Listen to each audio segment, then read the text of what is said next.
La escucha atenta del Evangelio de esta mañana nos hace preguntarnos sobre la antropología cristiana, la antropología católica, es decir, la concepción que tenemos de lo que es la persona humana, de la persona que Dios ha creado a su imagen y semejanza.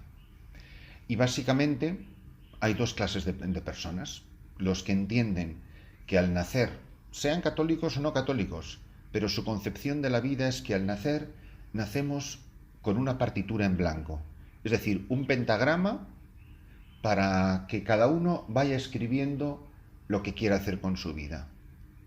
Y hay aquellos que están convencidos que al nacer han nacido con una partitura cuyo pentagrama ya está escrito. Es decir, aquellos que están convencidos de que Dios desde toda la eternidad tenía un diseño para mí, tiene un diseño para mí. Él ha escrito la melodía, la partitura, el cántico que es mi vida. Los grandes santos, los grandes testigos del Señor son los que han entendido que la vida es hacer de ella un canto de alabanza, pero un canto que Dios ha escrito. Está, por supuesto, el canto de María en el Magnificat, está el cántico de Zacarías, está el cántico, el poema de San Francisco de Asís, el cántico de las criaturas, está el cántico espiritual de San Juan de la Cruz, pero también cada uno de nosotros, sin ser grandes literatos, estamos llamados a hacer de la vida un canto que otro más grande que yo, que me ama infinitamente y que tiene toda la autoridad sobre mí, ha compuesto desde toda la eternidad. El mejor músico no es el que compone la novena sinfonía de Beethoven, está compuesta. El mejor músico es el que mejor interpreta esa partitura. Y la partitura de cada uno de nosotros es única e irrepetible.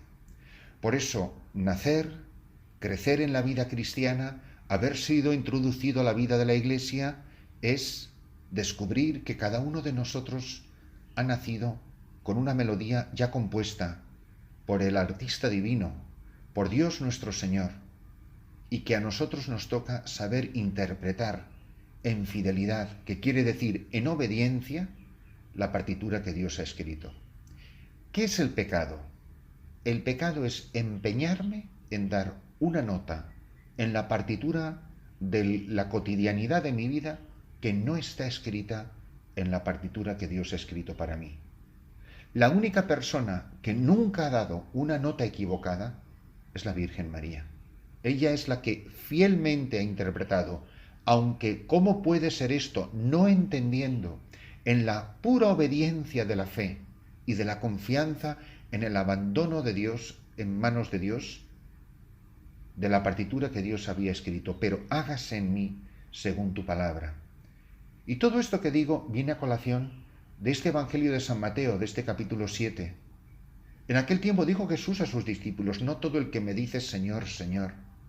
No basta con que yo sea una persona religiosa, pero convencido de que tengo una partitura en blanco, un pentagrama sin escribir, en la que yo voy escribiendo todas las cosas bonitas, la melodía que a mí me ha dado la gana de hacer.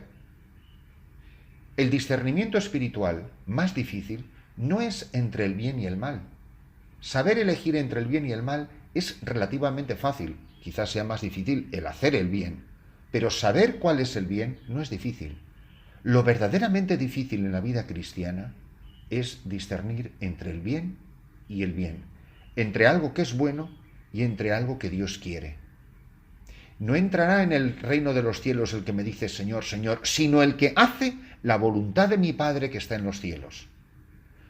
¿Qué es lo que hace el Adviento? Nos invita a mirar de nuevo, con los ojos de Dios, la partitura de mi vida y reconocer todas esas notas equivocadas, que yo me empeñé en dar el re y Dios había escrito un fa.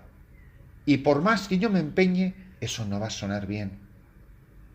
El que escucha estas palabras mías y las pone en práctica se parece a aquel hombre prudente que edificó su casa sobre roca. Por eso el Adviento es una llamada a la conversión, es reconocer todas las notas extraviadas, todas esas notas desafinadas que he dado a lo largo de mi vida. Es una llamada a volver a la partitura, al discernimiento espiritual. Señor, ¿qué quieres de mí? Aquí estoy, amanece un nuevo día, estamos aquí en la misión, ¿qué quieres de mí? No se trata de hacer todo el bien que yo pueda. ¿Cuántas veces hemos corrido como gallinas sin cabeza y no somos más que Parkinson en la iglesia, que no producen más que actividad y actividad y actividad? Yo lo he dicho muchísimas veces, sobre todo dando ejercicios a sacerdotes y a religiosas, nunca he visto un motivo más común de la pérdida de la vocación, gente que abandona la vida religiosa, que abandona el sacerdocio, que gente que ha trabajado como bárbaros en la iglesia, pero que estaban haciendo lo que les daba la gana. Les parecía que estaba bien y como eran cosas buenas, tenían que ser voluntad de Dios y no lo eran. Por eso que cada uno de nosotros se pregunte, en este momento concreto de mi vida, ¿yo estoy en armonía con lo que Dios ha escrito para mí? Sé leer música, sé escuchar la palabra de Dios que me va mostrando el camino. ¿Cuál era el problema del profeta Samuel cuando era niño y el anciano Elí? Que Dios le llamaba, Dios le mostraba su voluntad. Samuel, Samuel, pero él no sabía reconocer la voz de Dios, no tenía discernimiento espiritual. El que tenía discernimiento espiritual era el anciano. Elí, que le dice, mira, cuando te lo vuelva a decir, cuando vuelvas a escuchar esa voz, di, habla, Señor, que tu siervo escucha. Así es como empieza cada mañana un cristiano maduro. Por eso, dice San Juan de la Cruz, vean muy mucho en qué manos ponen sus ánimas, porque como sea el director, así será el dirigido. Cuando un ciego guía a otro ciego, pobrecillo.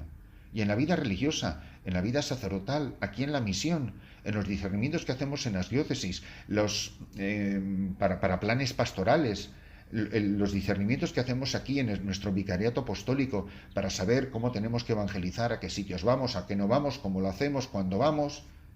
¿Qué sabiduría espiritual tiene que tener un obispo, tiene que tener un misionero? Tenemos que tener nosotros para hacer lo que Dios quiere en estos momentos. No, aunque nos pasemos 3 horas aquí en la iglesia diciendo Señor, Señor, pero luego salimos de aquí y hacemos el plan que a nosotros se nos ha ocurrido. Por eso la palabra de Dios hoy nos refuerza la importancia de la dirección espiritual, de estar en manos de gente que tenga la sabiduría de Dios, que tenga el sápere, el sabor, que haya saboreado.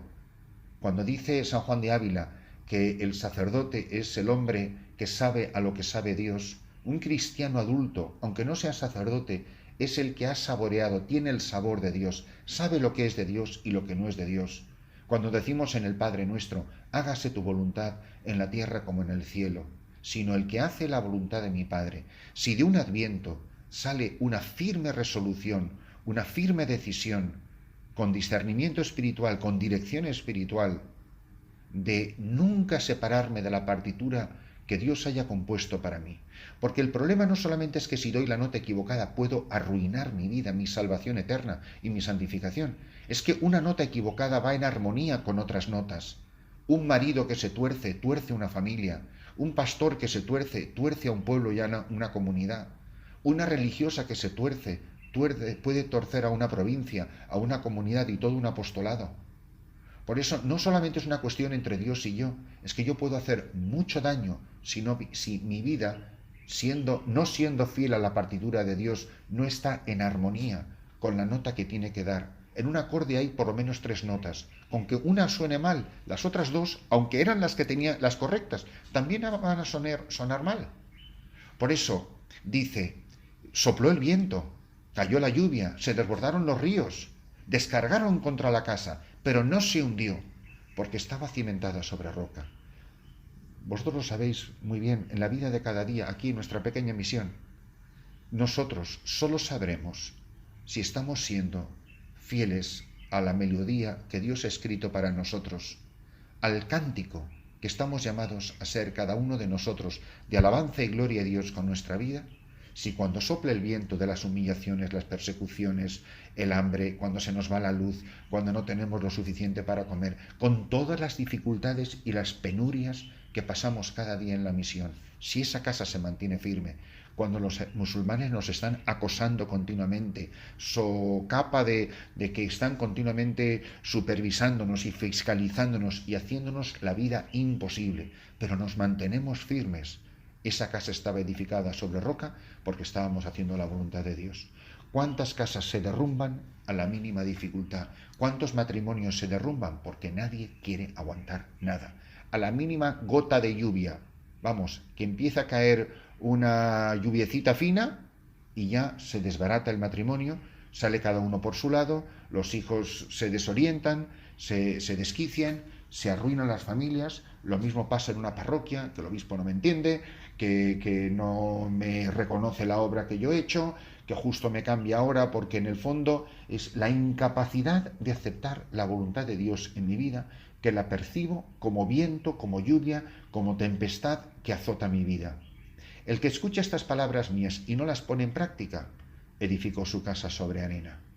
Solo en la dificultad, solo en la cruz, solo en la humillación, solo cuando las cosas implican sufrimiento, la vida implica cruz, se sabrá si habíamos sido fiel a la partitura que Dios había pensado para nosotros. Se acerca el día de Navidad, donde cantaremos el canto más hermoso, glorificaremos a Dios con la Virgen, con los santos y con los ángeles, gloria a Dios en la tierra, en el cielo y en la tierra paz a los hombres.